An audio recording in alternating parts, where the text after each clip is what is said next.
January 7, 1943, New York City. A maid enters room 3327 at the Hotel New Yorker. She's there to clean, but the Do Not Disturb sign has been on the door for 3 days. She knocks. No answer. She uses her key and enters. On the bed, she finds Nikola Tesla, dead, alone. He's 86 years old. He died sometime in the night, and nobody noticed for 3 days. The room is small, sparse, no luxuries. Just a bed, a desk covered in papers, and boxes of documents stacked against the walls. This is where one of the greatest inventors in history spent his final years. A single hotel room, living on credit because he couldn't pay his bills. Nikola Tesla held over 300 patents. He invented alternating current, the electrical system that powers the entire world. He invented the radio, the remote control, wireless communication, X-ray imaging, fluorescent lights. Everything around you that runs on electricity exists because of principles Nikola Tesla discovered. And he died broke, alone, in debt. Meanwhile, Thomas Edison, the man who fought Tesla for decades, who stole his ideas, who waged a propaganda war against him, died a legend. Wealthy, celebrated, immortalized. Edison's name is everywhere, on schools, on awards, in textbooks. Tesla's name was barely mentioned for 50 years after his death. The FBI seized all of Tesla's documents within hours of his death, classified them, claimed national security. His funeral was attended by a handful of people, no state honors, no dimming of lights. The man who gave the world electricity died in the dark. But to understand how the greatest inventor of the modern age died with nothing, we need to go back to the beginning, to Serbia, 1856. To a boy who could see the future in his mind. Nikola Tesla was born on July 10, 1856, in Smiljan, Croatia, then part of the Austrian Empire. His father, Milutin, was an Orthodox priest. His mother, Juka, was an inventor of small household appliances. Uneducated but brilliant with her hands. From his earliest memories, Nikola was different. He saw things others didn't, not hallucinations, visions, complete detailed images that appeared in his mind.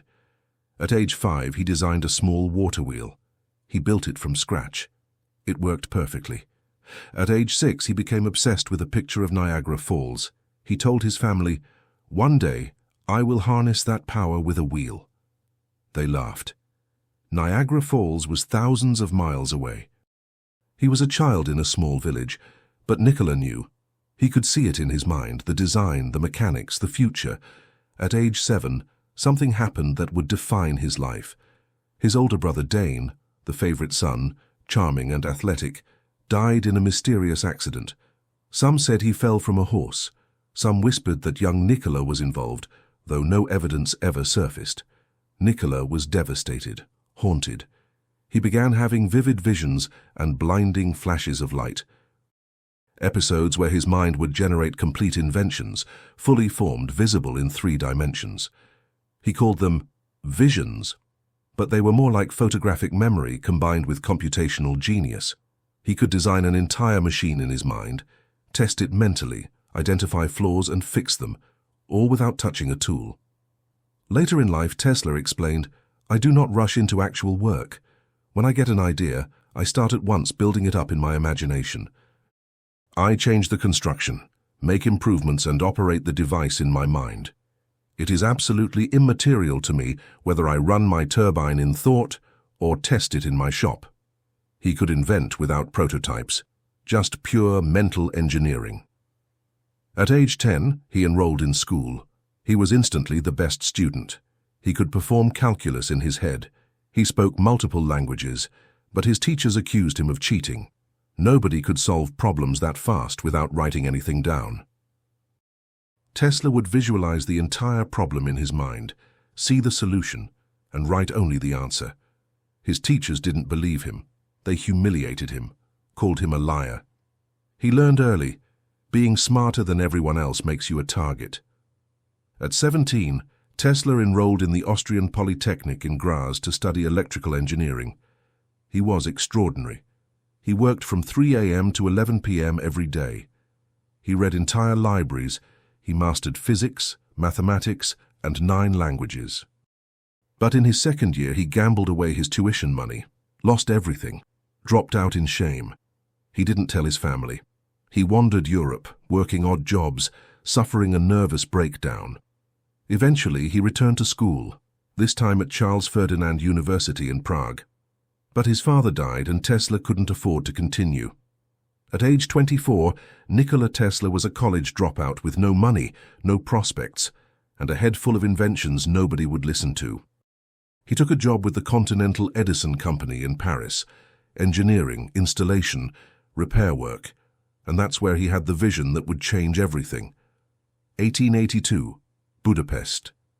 Tesla is walking through a park at sunset, reciting Goethe's Faust from memory when it hits him. A blinding flash, a complete vision. He sees it, alternating current, not the direct current Edison was using, where electricity flows in one direction and loses power over distance. Alternating current, AC. Electricity that reverses direction dozens of times per second, allowing it to travel hundreds of miles without losing strength. He sees the motor, the transformer, the generator, the entire system, fully formed, perfectly engineered, in his mind. He grabs a stick and draws the design in the dirt. His friend asks what he's doing. "I'm solving the problem of the ages," Tesla says. He's 25 years old, and he's just invented the electrical system that will power the modern world. But he has no money, no laboratory, no way to build it. So he does the only thing he can. He goes to America to find Thomas Edison. 1884, Tesla arrives in New York City with 4 cents in his pocket, a book of poetry, and a letter of recommendation to Thomas Edison. The letter from a mutual acquaintance reads, "I know 2 great men. You are one of them. The other is this young man." Edison hires Tesla, immediately puts him to work fixing direct current generators. Tesla sees the inefficiency instantly. DC power is limited. It can't travel far. You need a power station every few miles. "Your system is flawed," Tesla tells Edison. "Alternating current is the future." Edison dismisses him. "Tesla, you don't understand American humor." But Edison sees Tesla's genius. He needs it. So Edison makes Tesla an offer. "If you can redesign my DC generators and make them more efficient, I'll pay you $50,000. $50,000. A fortune in 1884. Tesla works for months, 18-hour days. He completely redesigns Edison's generators, makes them vastly more efficient.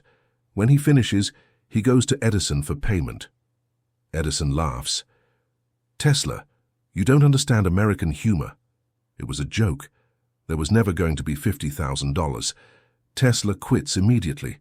He's furious, betrayed.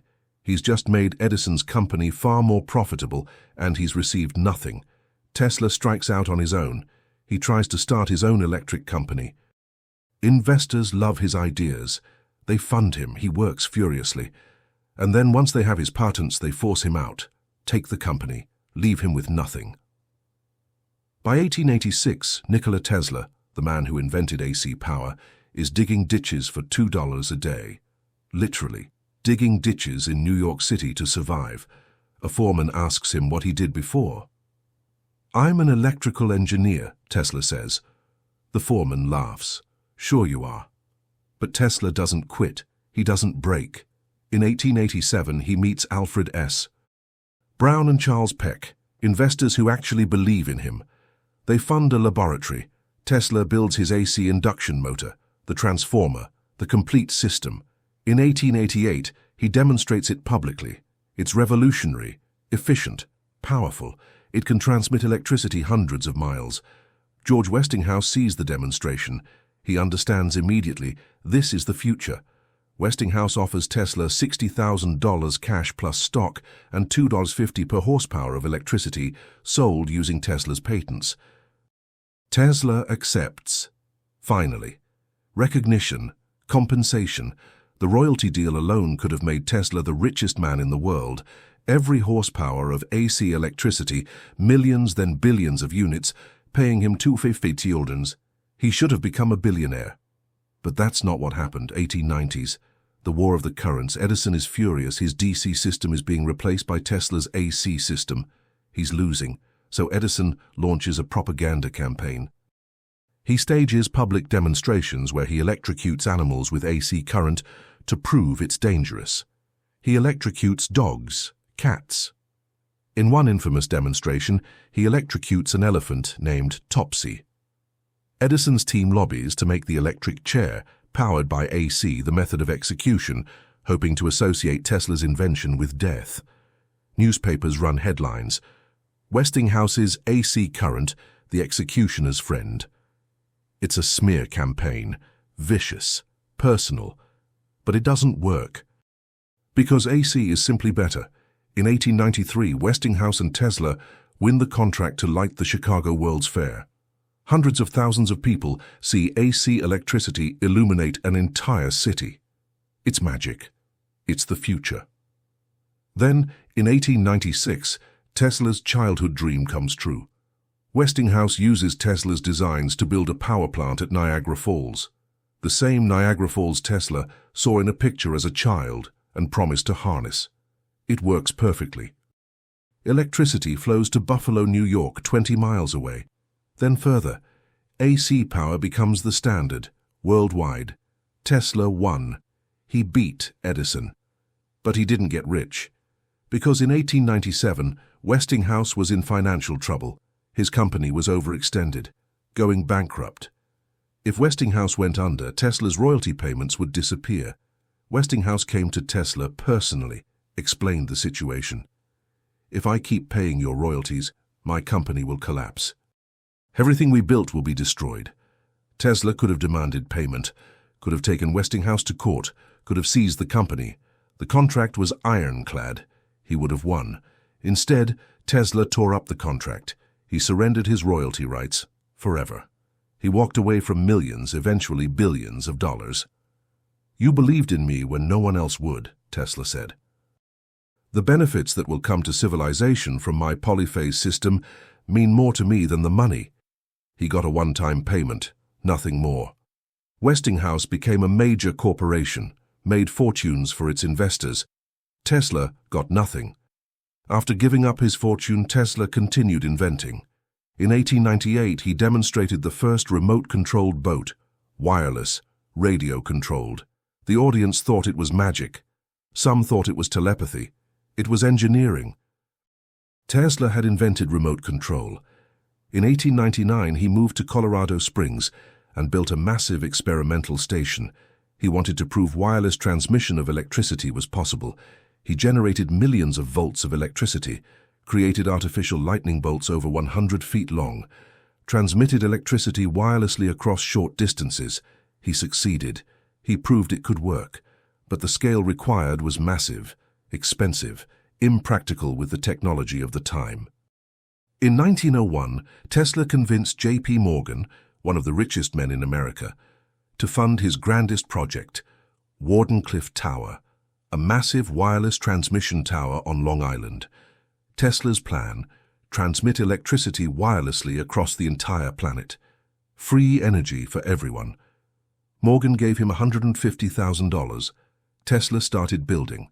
A tower 187 feet tall. Enormous underground infrastructure. But then, Morgan discovered that Tesla wasn't just planning wireless telegraphy, he was planning free wireless energy. Morgan asked, if everyone can get electricity for free, how do we meter it? How do we charge for it? Tesla's answer, you don't. It's free. Morgan pulled funding immediately. Without profits, there was no point. Morgan didn't invest in charity. Tesla tried to find other investors. Nobody was interested in giving away free energy. The tower was never completed. It stood, abandoned, for years, eventually torn down for scrap during World War I. Tesla's dream of free wireless energy died. After Wardenclyffe, Tesla's finances collapsed.